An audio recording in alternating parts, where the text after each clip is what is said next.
Welcome to the GreenPilled.network podcast. If you're just joining us, we are building a coordination, a network society of thousands of hackers, dreamers, and doers focused on using crypto to bring positive-sum digital systems to the world. This podcast features the people who are doing it, and we publish a season of about 10 episodes every couple months. This season is Lean, Mean Capital Allocation Machines. In what ways can we do more precise, scalable, democratic capital allocation at scale? What are the coolest experiments? How do we build crypto economic systems that practice new ways of doing weird capital allocation at the frontier? These are the themes of GreenPill Season 4, Lean, Mean Capital Allocation Machines. Our guest today is a capital allocator and also a community leader. His name is Richard Bartlett. He is a co-founder of the tech co-op Lumio, community building network Microsolidarity, and also does non-hierarchical management consultancy at The Hum. He is a director of social impact collective at Inspiral. So I wanted to have Richard on the episode because I think he's really a unique thinker at the intersection of local community and how do we create belonging and participation in local communities. Have followed him on Twitter for a while and met him a couple times in person. And I think that he's just got this really interesting way of cultivating community that I think is something that we can learn a lot from in DAOs. And so we spend most of the episode talking about microsolidarity and Richard's views on building community. And then the second half of the episode get a little bit into ways that interweaves with how we might do capital allocation in an on-chain world. So this was a fun episode, and I think you're going to enjoy the conversation with Richard.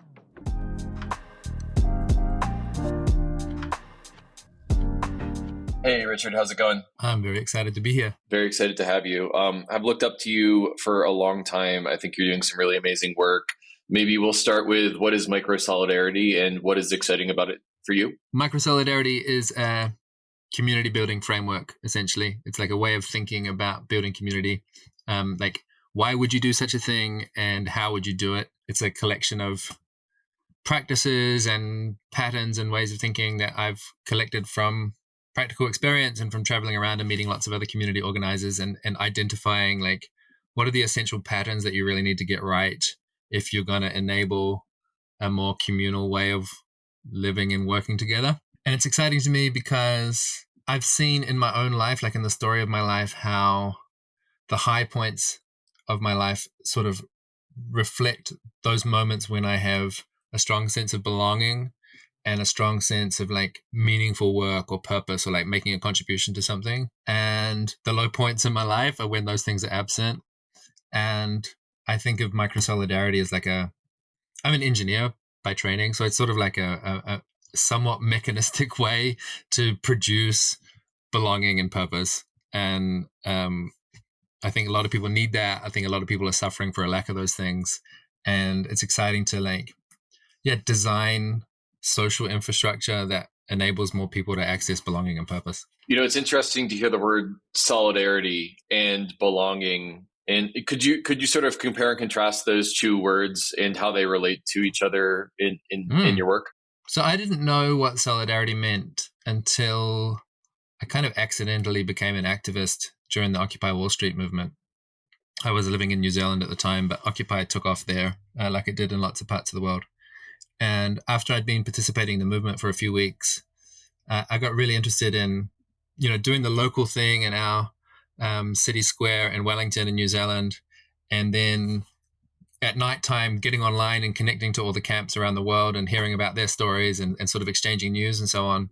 And a few weeks into the movement, I remember watching a live stream of a pretty brutal police repressive moment where they were arresting a lot of people.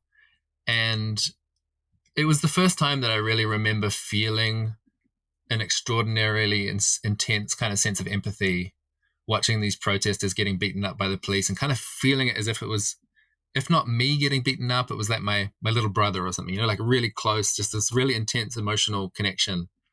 As a sort of like borderline autistic engineering nerd type, I'm not used to having really strong emotions like that.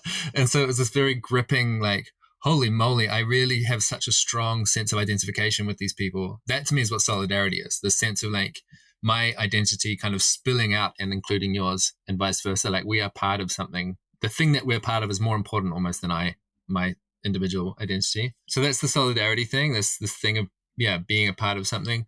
Belonging is very similar. I guess it's a slightly more it's a less politically loaded term. It's more about my sense of participation in a larger whole. Usually it's, for a lot of people, and up until this last few years, belonging has been really attached to place. And in the last decade or so, suddenly we're in this moment where, well, a lot of people are kind of place independent. They're traveling a lot, and they still have these like basic fundamental mammal needs to belong. And so we're like learning, can we stitch together a sense of belonging even if we're not attached to a solitary, stable place. So yeah, I think that belonging word really is where a lot of my research and my interest is. It's just like, people need it. How do we get it? What works? What doesn't? Yeah, I mean, I think it's so important to articulate that as we move from physical communities, which 99.9% of humanity has been place-based communities, to these digital communities. And one of the things I'm really interested in having a thread be through this episode is, how do we take the work on what works in local communities, solidarity, belonging, deep empathy with each other, and transpose it into the DAO world? Or is that a totally insane thing to even do? And yeah, so I think a through line between the episode will be, how do we take belonging and solidarity and bring it into the digital world? And I'm wondering if you have any thoughts on that, or maybe provocations for the DAO community based off of your work in local communities. Yeah, sure. I mean, up until 2020, all of my work was face to face. We're doing a lot of workshops and retreats and like getting people into gatherings, and I was very face-to-face centric. It's just like, you got to get together. There's this thing that can only happen locally that you can't do online. And like, I still kind of believe that to a degree, but the lockdown and this like whole pandemic experience, the like Zoomifying of everything, really updated my expectations about what's possible to achieve in a digital environment. Like, yeah, just really deeply surprised basically about how much sense of connection you can establish without having the physical contact. And I think that comes from, like, if you're trying to do it in an accelerated way, if you're trying to establish deep bonds quickly, then you can design what we call social process design. So it's like, if you think about how someone would come into like a I did the kernel program, right? Like a cohort-based course where you're part of a big group, and there's a beginning and a middle and an end. And the social process is like, what kind of information are we giving people at what time? What are the sort of prompts for participation? How are we encouraging people to meet each other? And what kind of, there's the kind of like, you're constantly nudging people. And as a designer, you can steer a little bit about the likely outcomes. You're not controlling everyone's conversation, but you're kind of pushing them in a certain direction. And kind of blown away by how much, for example, we would run a workshop that might be 4 90-minute sessions over the course of 2 weeks. And at the end of that, you'd have people who were strangers saying, I've never felt more connected to people in my life. I found my tribe. This has been one of the most meaningful experiences I've ever had. And those sorts of very glowing reports, I think, are coming from basically having the social process design hat on, this facilitation hat. Like, how do we create the conditions? Sorry, this was a digital. This was a Zoom call. We were not physically in a room together. A Zoom call. Okay, that makes it all the more impressive. Yeah. It's kind of like mind blowing that we can achieve that. The physical, on the other hand, we are mammals, and the vast majority of our evolutionary history is embodied in person, face-to-face encounter. Most of our history, we didn't have language. We didn't have these like symbolic, rational cognition computers on our heads. We were just animals as part of the web of instinct, going about our emergent, weird, smushy life like all the other animals. And that sort of animal domain, that mammalian part of our history, doesn't really translate into the digital realm. We kind of leave all of that stuff behind, the like, I don't know, how it feels to be, how you smell, or like how tall you are, and these kind of things don't transmit in a digital environment, and they're really important. They're really important to our experience of like just being in the world. And yes, I can engineer a set of conversations online that create like pretty cool experiences for people, but there are kinds of experiences you can only have face to face that will leave a deeper impression on someone, on their soul, basically, that's irreplaceable. That you just like, really sustainable organizations, for example, I think they all have to have at least some kind of face-to-face peak experience once or twice a year. There's got to be some kind of renewal of that, like, oh, I remember you. You're an animal, and so am I, and like we trust each other, and you smell good. Yeah, that's amazing. And, I know people who work for DAOs that will do yearly retreats with other contributors, and those are expensive, but I think the amount of trust that you build in those weeks is more than the whole year on Zoom, probably in some ways. Exactly. And it's the most natural way to build trust, it's like to have a meal with someone, to go for a walk in the forest. Like it just happens organically. Whereas if you're reduced to only working in the digital realm, you kind of have to put some pretty substantial engineering in to produce that trust. Well, any other lessons for the DAO space, or provocations, or things that people who are building digital movements, the Greenpill audience should know about? The big provocation with microsolidarity, it's microsolidarity, not just regular solidarity. So I mentioned I was involved with Occupy and like had my phase as being a pretty rowdy activist. And in that activist world, you have this anti-capitalist vision and this utopian ideal about how things could be differently. I mean, frankly, kind of got disillusioned to an extent when I met the cognitive dissonance between here's the story we're telling about the future that we want to create, and here's the present reality of the way that we treat each other. And the sort of like the challenge of working with people. It turns out it's hard to work with people, and it's hard to maintain like a shared project with any degree of harmony and efficiency. It's easy to say we shouldn't have capitalism, or we shouldn't have police, or like the government sucks, or it's kind of easy to criticize and identify legitimate criticisms with lots of things that are going wrong in the world. But it turns out it's actually like quite challenging to prototype an alternative and to make a case of like, we should be doing things more in this way, getting into that positive frame of mind. And so that's something that I have admired, I think, in the pro-social domain of the crypto world. And it's still my provocation to you all as well, is like, if you've got a radical vision for how the world could be organized differently, prove it at a small scale. Like if you get a bunch of nerds together with a whiteboard and you smoke a joint and you say, how should society be organized? You can come up with some really cool diagrams, and like you can imagine a lot of things that how they could be different. But if you give them, $10,000 and you say you've got to make a community garden this year, that's when you really get to test those ideas and see if people know how to collaborate and how to create coherence and how to navigate conflict and so on. And that to me is much more credible, is the lived experience of doing it at a small scale that builds the case for a large scale transformative vision. Great. So if you've got a proposition for how the world should be different, prove it at a small scale. This actually reminds me of John Hillis from Cabin has this quote that there's a bunch of people who want to start network states, but they've never hosted a dinner party. I thought that was really quite a meme, and it sort of makes a similar point to the one you're making. That was my quote. Oh, I'm so sorry. He popularized it at the Network State Conference. So I think that's such a profound. I think that we just like in crypto, we had this sort of meme in 2017. Everyone was designing these billion-dollar crypto economic networks where you just like the whole thought was if you take a human and you put a token into it, out you get an action, and it just totally didn't turn out to be true.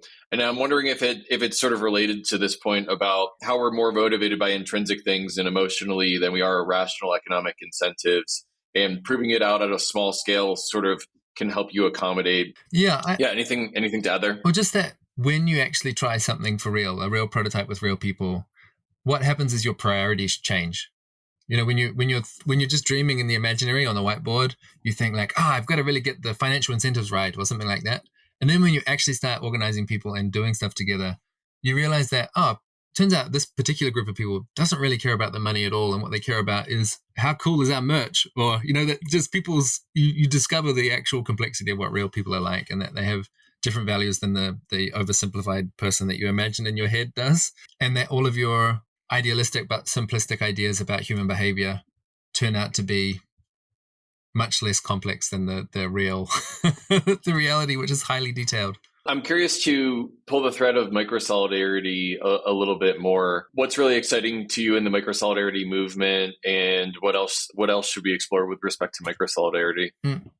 What's exciting about it for me is the way that the network is growing in the way that feels it's like gradual, and I'm not pushing it. It's emerging, but it feels very organic. It feels like growing a garden or something, like there's just gradually more and more people learning some of the tools and practices and the language and the ways of working of microsolidarity, and then they kind of step in and take responsibility.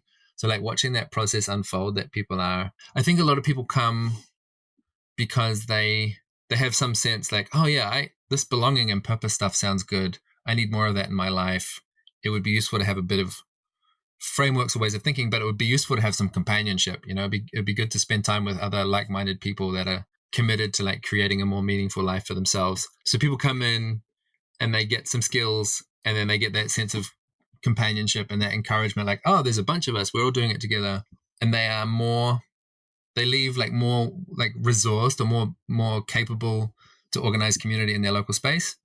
And then some percentage of them say, man, this network's amazing, I really want to contribute to it. They step in and like, oh, I can run we run a sort of introductory online course a couple of times a year, and like different volunteers from the network are now stepping up to run that, for example. Or we're doing a big summer camp, one in the US and one in Europe this summer, and it's like different volunteers for the network are stepping up to organize that. And that to me feels like, it just feels super wholesome, to be honest, and it's one of the great things that you've seen in Web3 as well, is this sense of like people get inspired, they take initiative, they find a place where they can contribute and say, this is mine, I'm going to do this, and I'm looking for collaborators, and that sense that you don't have to wait for permission and you can just like follow your creative impulse. That's really exciting.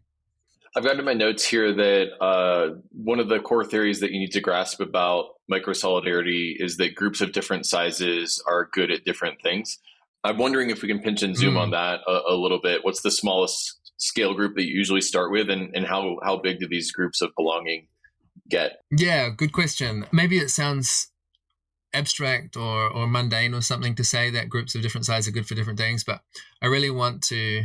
Seems profound to me, I think. Good. I think people, if you're an organizer, like if you're really thinking about how to create economic structures or solve coordination problems and things like that, you really need to understand the ways that the groups of different sizes are good for different things. So like one group that is useful to think about is, how big is a group that can hold a single conversation where everyone has a shared state of mind? Like I can imagine what you're thinking, you can imagine what I'm thinking, and the other conversation participants can all have this like shared mind where everyone is engaged and no one's like zoning out on their phone. How big is that number?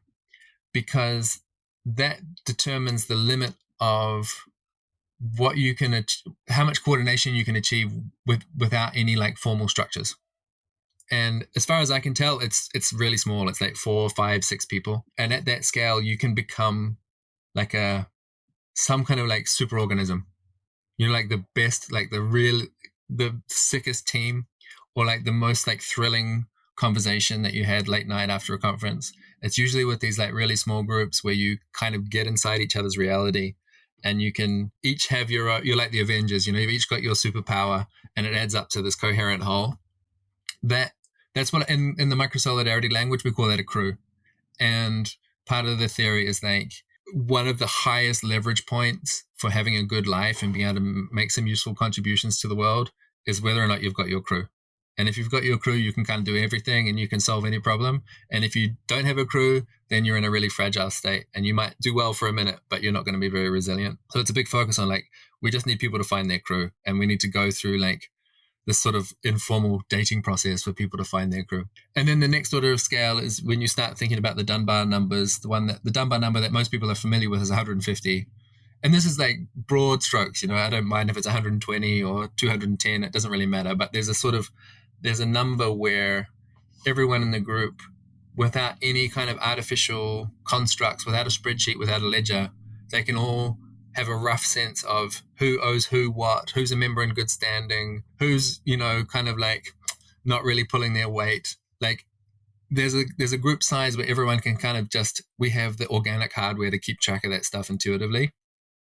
And if you're organizing it at less than that scale, you don't need really elaborate policies and rules and checks and balances and governance and so on. But if you're organizing beyond that scale, then you're going to need to start putting in more of these prosthetics, more of this artificial architecture to be able to hold state.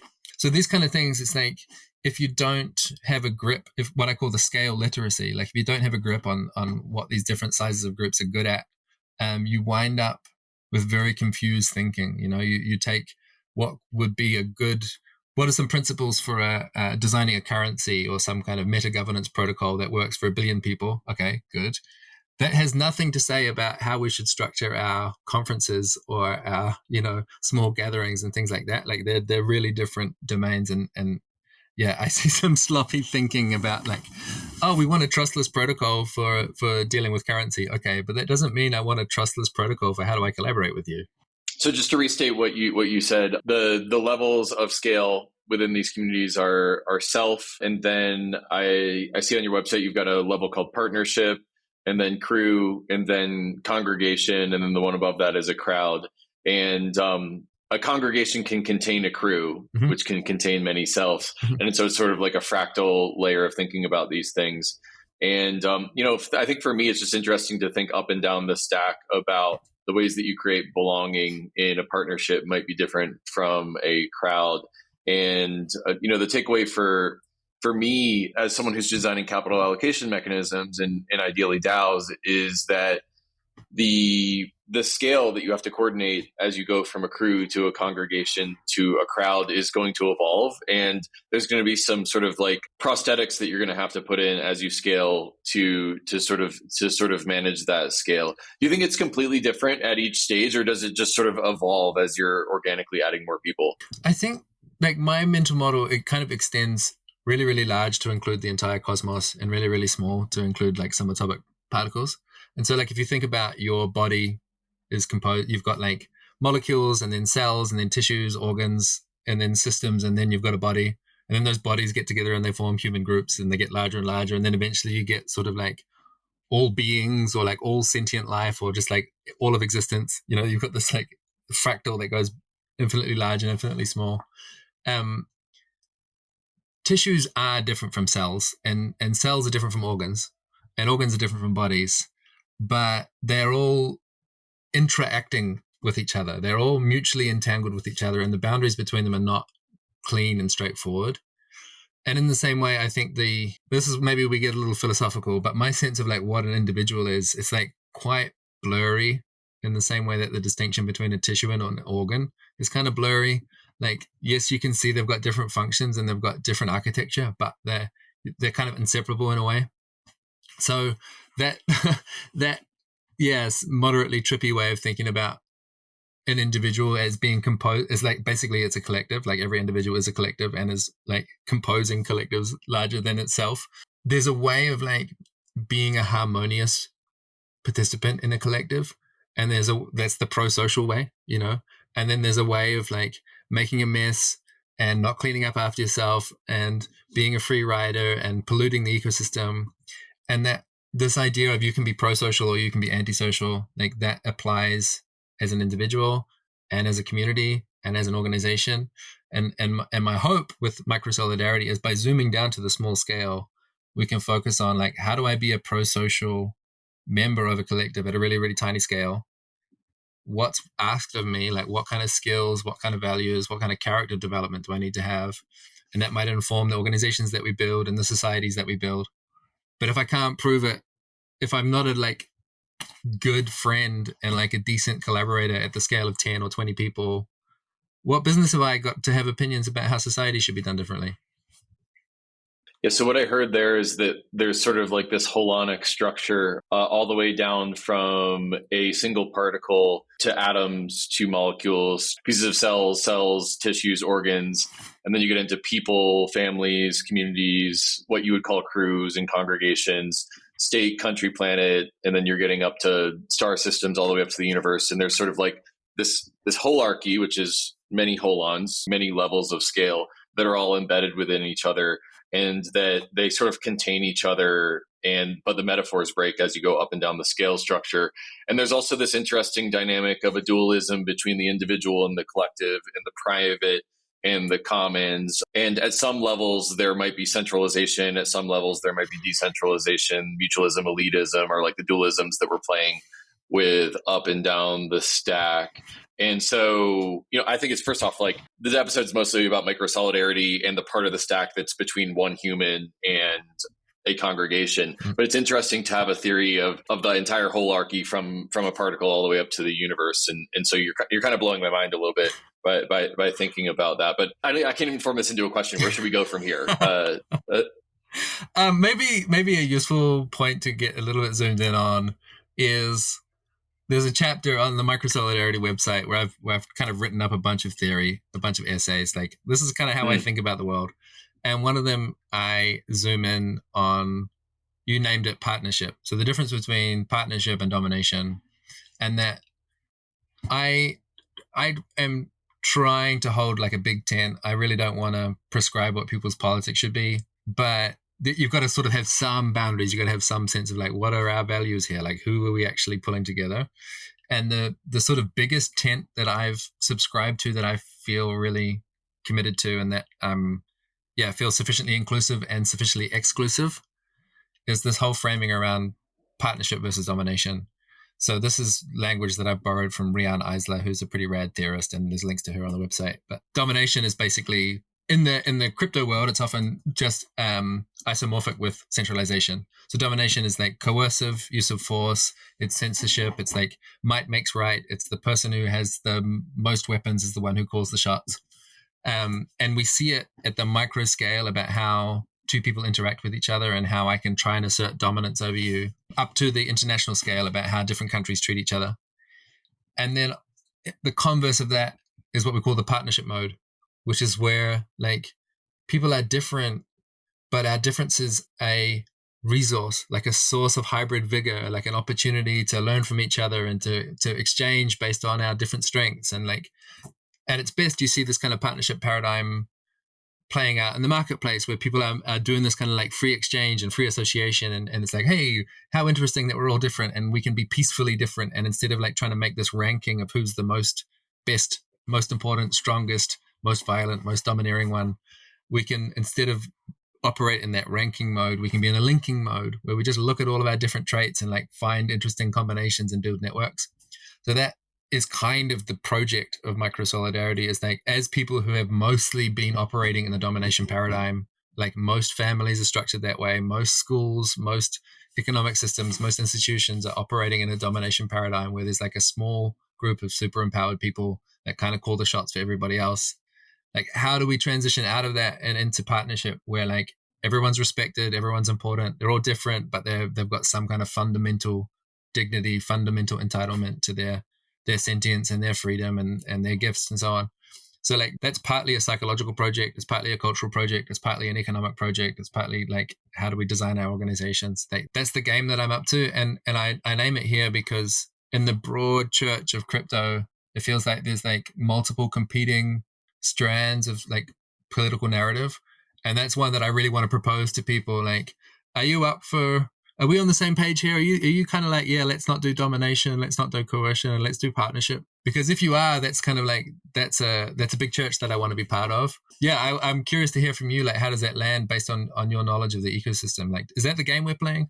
Well, I mean, I think trying to make a generalization about crypto is like, it's like trying to talk about the internet. Like, yeah. I don't know, are we talking about my bank's website? Yeah. Or are we talking about like Twitter? Like, and even within Twitter, there's fractals out there. So it's hard to reason about crypto as a whole, but within the DAO space and within people who work on pro-social crypto, which was, how I define the Greenpill audience, I think that there's sort of a pull towards partnership over domination. And that's partially a political philosophy, but I also think that creative people like developers and artists work better in a partnership paradigm than they do in a domination paradigm. And it gets complicated because when you're paying someone a 6-figure salary, like on some levels, like I'm fucking paying you, like please do what I ask. Yeah. But on another level, there's more of like a partnership in the best sort of relationships there, where we're each putting in. I think you made an analogy of like the Avengers, where everyone's bringing their one superpower to the table, and they combined they're a super team. So. So TLDR, it's impossible to reason about crypto as a whole because it's too wide of an aperture. But I think within pro-social crypto and within DAOs, there's a consensus that partnership is what we're trying to achieve. And I think that Microsolidarity is interesting way of thinking and skill set for achieving that. How's that? That's cool. So then if that's what we're doing, I think that has all these implications about how do we run a meeting? Like where does decision making come from? Like who has power? All those sorts of things. That's a big part of what we're doing with Microsolidarity, is trying to work out, like, if that's the destination we're trying to get to, in practical terms, how do we implement that with a small group? And my hope is that, like, that we're playing a role in the ecosystem where, like you said, we're focused on the smaller scale, and then there's other people out there that are protocol engineers, and they can really think about how do those small components add up to something of magnificent, enormous scale, and can we have some kind of integrity across all those scales? So, like, my nice, lovely, friendly group of workers at this 15-person scale are participating in something of 50 million, like a 50 million person coordination that has some kind of coherence or integrity of values across all of that. Like that's sort of my aspiration and my invitation to the engineers out there. Yeah, I mean, I think it's beautiful what you're creating. I think my yes and to everything that you said, and this is also just my way of working in the theme of this season of Greenpill, which before we were recording, I was telling you this season of Greenpill is all about capital allocation. In what ways can we do more scalable, precise, democratic, transparent, uncorruptible capital allocation now that we have blockchains? And, I think most people think about, we're going to replace the global currency, and they think about the high scale things, but taking your prompt, we should make it work at a smaller scale. I'm wondering how we move from domination to partnership in DAOs. And, I think the example I even said in my example, like, when you're paying someone six figures and it feels like you're not getting anything back, there's a tendency like, should I fire this person? That's a form of domination. But like, I think for us to ultimately move to partnership, we're going to have to move away from the boss employee model and into some sort of like more peer-to-peer capital allocation in order to make these things work. And maybe blockchains will enable new primitives to do that. I don't know if you're familiar with Coordinape and the way that they do gift circles as a way of doing compensation. I think that's a really interesting peer-to-peer partnership way of doing compensation. But then there's another level up the hierarchy where it's like, well, are the organizations that are doing Coordinape, are they successful in market and able to win in market? Therefore, they can pay people enough to pay their mortgage and stuff like that. So the thing that I would add to everything that you said, to boil down everything I just said into a reductionist query back to you, is how do we add capital allocation to Microsolidarity, and what are the coolest ways we can do partnership-centric capital allocation? Yeah, that is a really juicy question. Just based on my own experience of like building organizations and startups and like trying to get stuff off the ground. And I am basically in this position now where it does seem like the easy way to get something off the ground is for it to start reasonably centralized, where you have some kind of creative author that's got a vision for how they want this thing to look. And maybe it's one person, maybe it's a small group of people that have a really like tight, coherent vision about what this thing should be. And that as you go through that early phase of like trying to understand what should this product be and who should our market be, and like you're making all these highly significant decisions, it does seem like keeping that in a relatively small group seems to be the efficient path for like navigating that really intense period of making decisions, really significant decisions, really rapidly. But then once things have started to stabilize a little and you've got some sense of like, oh, there's a thing here, like there is a role for this, there's a niche, we're playing a role in this ecosystem, then I think it makes sense to gradually enroll people so that you might start with this like boss and employee kind of role, but that over the course of like, oh, we've found something a bit like product market fit, and we've been getting to know each other, and we've established that we actually do have common values and common ground, and we have shared purpose. And ideally, then you can be enrolling people into a position that's more like co-ownership. That's kind of the model that makes sense to me. And that means as the project matures, the authority and the power is decentralized. And therefore, the capital allocation, the decisions about who's getting paid what, like that. This is what we do in the organizations that I've built, is like you bring someone in because they've got a specific skill, they need to deliver on a specific objective, and they do the thing. And then as they get more, like, let me say, like morally invested, like as their identity sort of like becomes fused with this collective, you notice time and time and again that their whole attitude changes from thinking about their personal, like what I want to contribute and what I want to gain as a result. And they kind of mature into, we would call it like from I to we. They start thinking about the whole system. They think like, oh, I mean, it's nice that I get paid 6 figures, but look at the budget, man. We're going to run out of money. Like, we need to make some changes here. They start to take on this like sense of collective responsibility. And that to me feels like a very organic and like a natural unfolding of people's maturity, that they start thinking in these collective terms.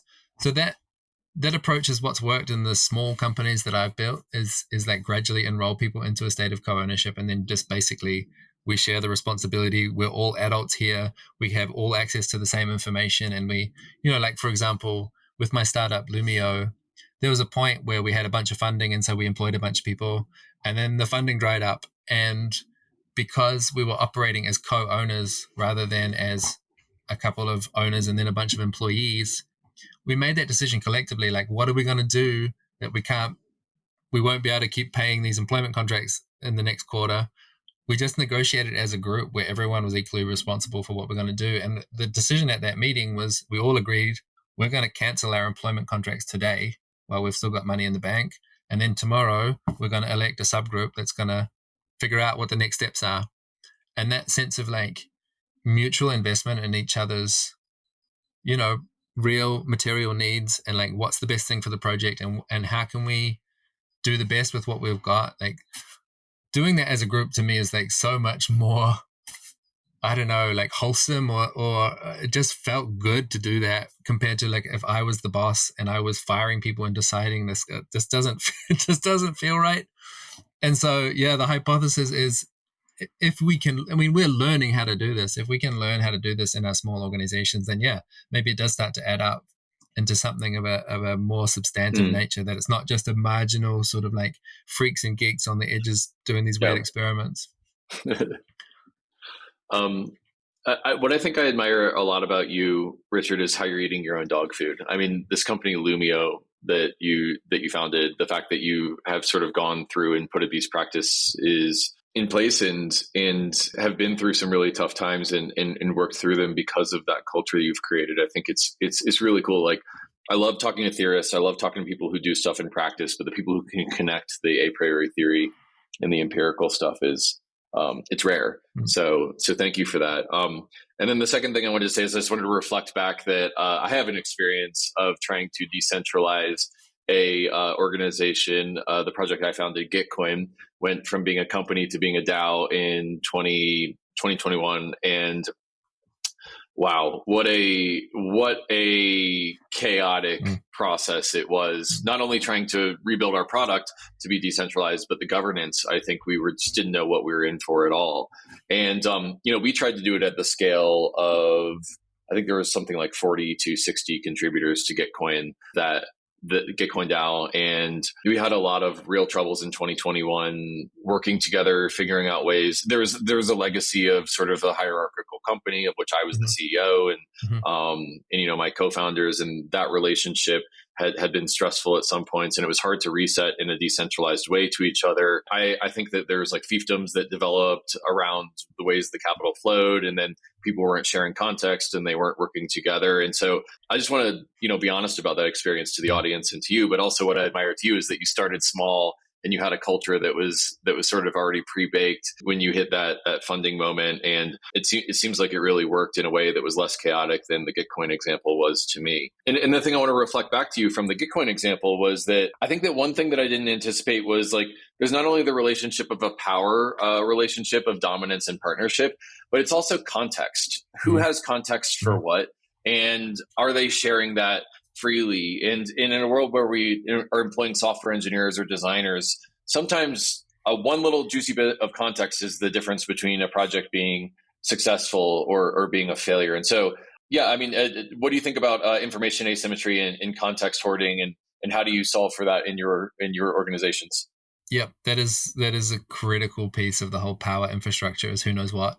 And the moments where I have kind of deviated from my values and been a little manipulative, it's always been by just managing who knows what. You can kind of do an image manipulation where you just tell certain people a certain thing, and then, oh, look, they're voting this way, or that's it's a really potent thing. And when you're trying to enroll more people and you have this genuine urge to distribute responsibility and decision making and power, like, you also have to distribute that context, or else they won't use that power wisely. And it turns out that's incredibly difficult. That's been something that has been kind of humbling for me, is to realize, like, some people are more able to hold a huge amount of complexity and information and understand how all the components relate to each other and the sort of second order effects of how those interactions play out over time. Like, that is a real skill to be able to hold that. And when you're a founder, or when you have a particular set of skills, you might take that for granted, about like, oh, it's obvious this thing connects to this thing, and then this has, but it's actually really difficult for someone else to inhabit that mental model that's so self-evident to you. And I think the best solution we've found to that, well, there's kind of two things. One, from a more like information theory side of things, is just like, you need to summarize. You need to take this infinite complexity and like somehow find a way to pack it down into like a lower dimensional object. And the way to do that practically is through rhythm.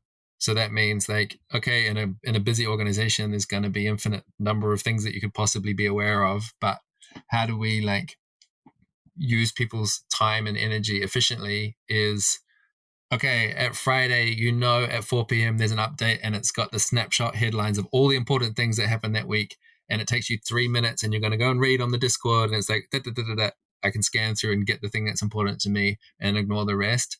Like, synchronizing people's attention in that way, and using that like weekly pulse or monthly pulse or whatever it is, like, that is the best solution we've found for the chaos of like trying to keep people up to speed with context, this like rhythmic approach to digesting information.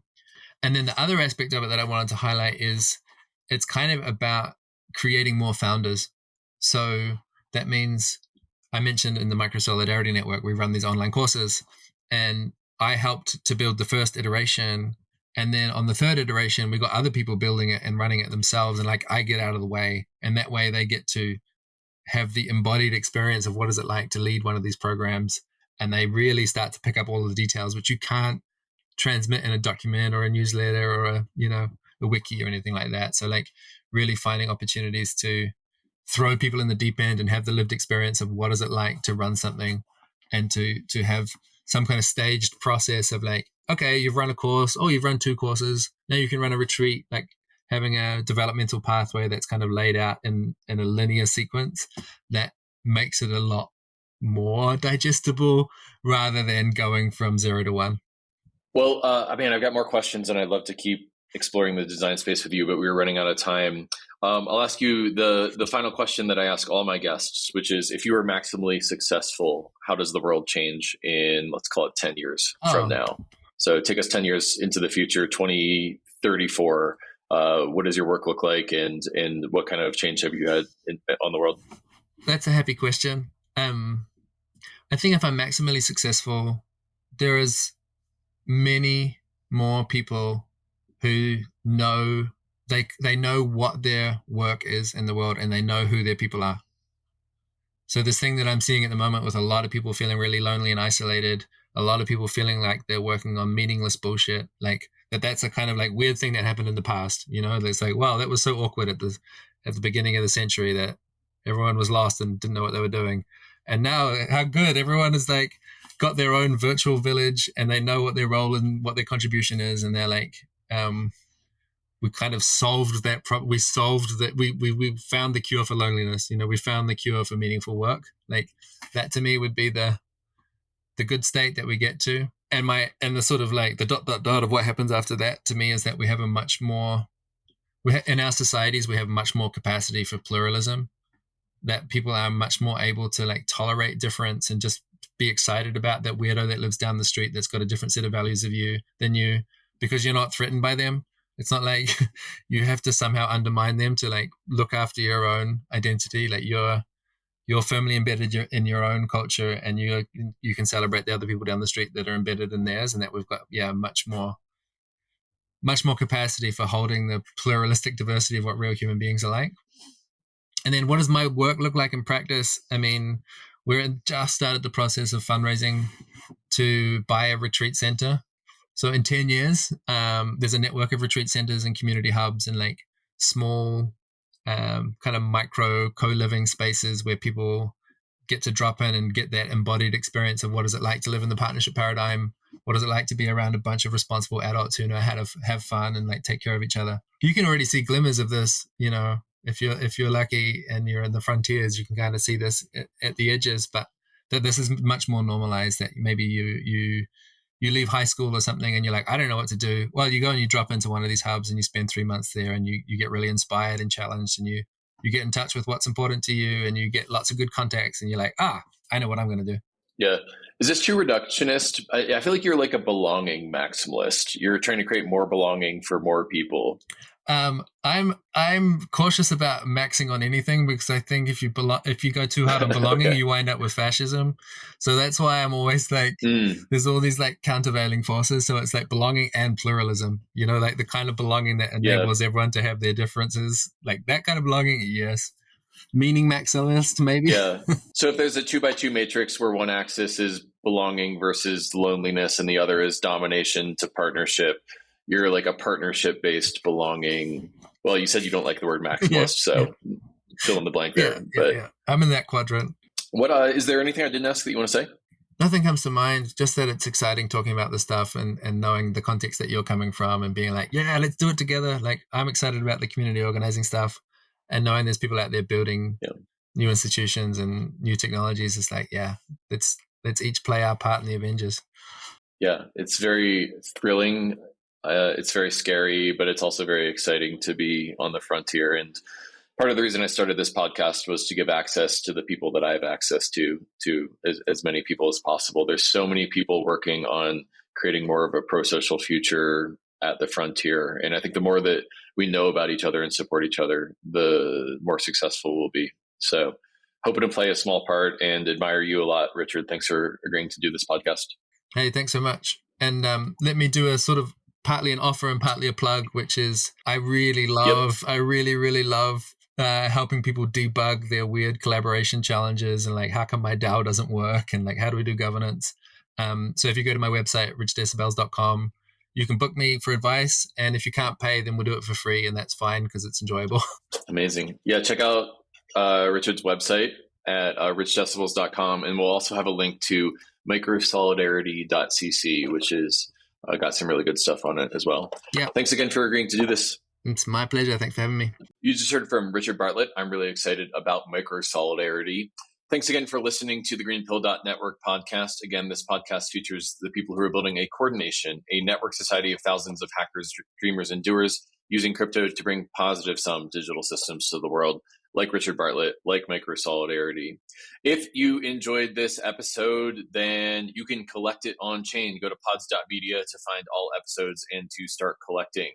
Thank you to skywtf.eth and MMAonchain.eth, along with paulchu.eth for being the top collectors in the last week or so. Really appreciate your support of the Greenpill movement. While you're here, might as well make an offering to our algorithmic overlords. Please subscribe, rate, and review. Please gratify us with likes and sharing this episode. It really helps to build the Greenpill movement. Peace and love. I will see you next time. Thanks again.